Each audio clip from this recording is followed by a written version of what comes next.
25 de novembre commemorem el Dia Internacional per a l'Eliminació de la Violència contra la Dona. Una violència que s'exerceix contra les dones pel sol fet de ser-ho i també contra els seus fills i filles. Una violència que s'ha vist agreujada encara més a causa de la pandèmia global, perquè les mesures de confinament han posat i continuen posant en perill a les dones i als seus fills i filles i augmenten el poder i control dels que converteixen les llars en llocs insegurs. La crisi sanitària ha posat de manifest la vulnerabilitat de protecció social cap a les dones, posant en risc els avanços aconseguits en matèria d'igualtat.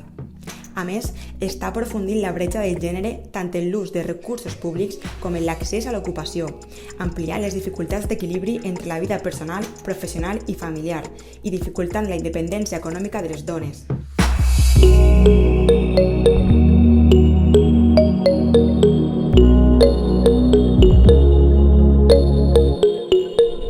Per combatre este desafiament, cal una forta cooperació i associació entre governs i organitzacions de la societat civil, perquè tots i totes som part de la solució.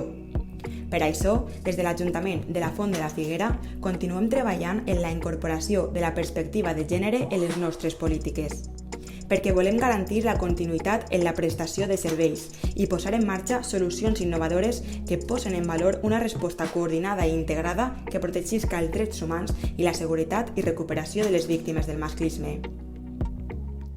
Avui acudim a la responsabilitat i al compromís social per acabar amb la violència física, psicològica, sexual, econòmica, patriarcal, simbòlica, institucional, laboral, mediàtica, patrimonial i social. Avui i sempre lluitem per a l'eliminació de la violència de gènere. Soc part de la solució. Soc part de la solució. Soc part de la solució. Soc part de la solució. Soc part de la solució. Soc part de la solució. Soc part de la solució. Soc part de la solució.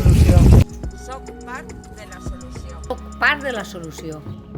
Som part de la solució. Soc part de la solució. Som part de la solució. Som part de la solució. Soc part de la solució. Som part de la solució.